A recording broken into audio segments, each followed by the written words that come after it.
All right, so Bass has come out with their FFS, or whatever, forward-facing sonar rules for 2026, and it seems as though they're going to do a number of events with it, and then a certain number of events without it, and those are going to be random. I didn't really get into details how they're going to do that, but it seems a little odd to me. I don't really like it because I like standardization, right? Or you had an opportunity to put an element out there of strategy that guys have to choose. But anyway, I prefer the MLF route where you have it, but it's only for like an hour or whatever a day, or or you can only use it for one day or out of the 3, some variation along those lines. What does that do? Well, what it does is it doesn't negate the technology. It allows for both sides, whether you're forward-facing pro or anti-forward-facing, to have a little bit of it's a little give and take there, a compromise, but it adds strategy into it as well. Forward-facing sonar is a tool, and in this case it's a very powerful tool, and you only get it for a certain period of time, and it's up to you as the angler to pick when you're going to use that. And I enjoy the MLF version because you're watching on the side and you're like, okay, that guy's got forward-facing sonar on. Oh, he's already used it. Oh, he hasn't used it, so if he could turn that on, and it becomes this game. You're like, okay, I'm getting enthralled with it a little bit. Not only the way they're reporting it, but it's like that's just another element. It's like, oh man, that guy's got that tool in his toolbox. Oh, he already used it. That guy might be screwed for the rest of the day. It adds strategy. It makes guys make decisions. So I wish Bass would have tweaked it a little bit. Plus, I don't know how they're determining these lakes. Some of these lakes are more conducive for FF or forward-facing sonars than others.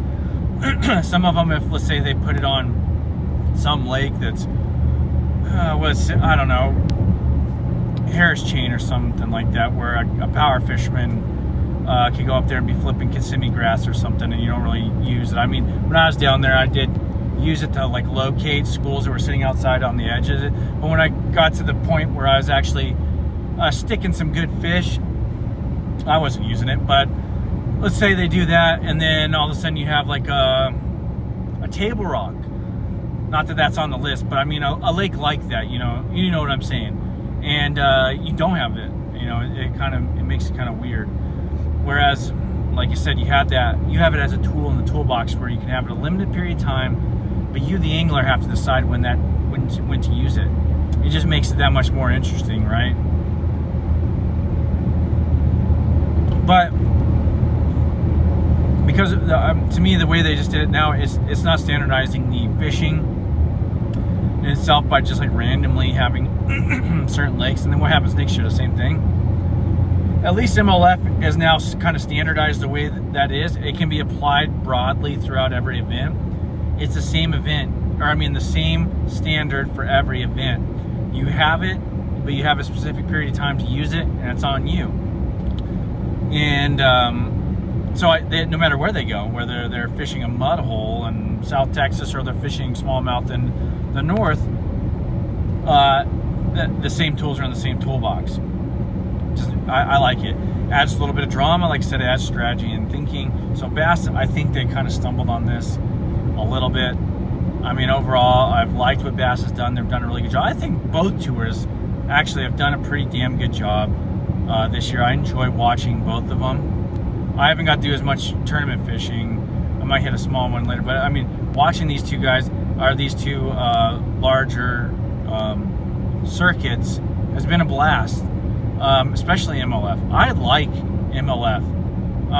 To be honest, I wish I could fish that format where it's like catch, wave, release, and cumulative. It gets. I've had a number of people, and here's what I know: a lot of fishermen are gonna not like this take on it, but I've had a lot of non-fishermen around me because I'm like at work, and we can put that on for certain people. Excuse me, and other people that aren't into fishing as much, they might tangentially, or they do it every once in a while, they get into it because they see these guys, they're catching it and it's tallying up, and you can see the scores tracker, and you're watching guys and you're seeing that it's just like a a normal sporting event almost, where the tension is there. And it's just not like, oh, we got to wait till the end of the day for 5 fish and we don't really know. We see it going down on the water, and there's no cap there.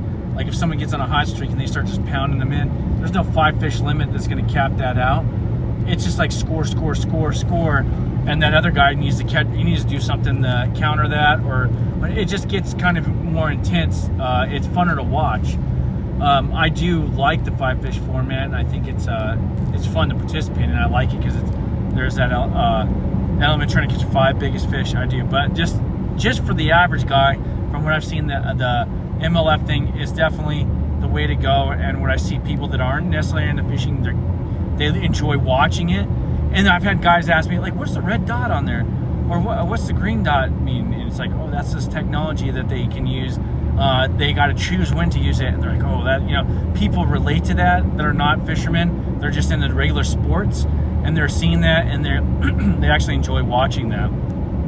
And like I said, they might not be in the tournament fishing, but they like the tension and that drama that's being built up by the score tracker, and that just the whole element of that, the cumulative weight there, and the number of fish. It really does. It's if you want to talk about growing the sport or whatever and bringing people in, like, that's the way to go about it. And it's definitely tying in a broader audience. And maybe the hardcore bass fishermen, they like the whole 5 fish limit.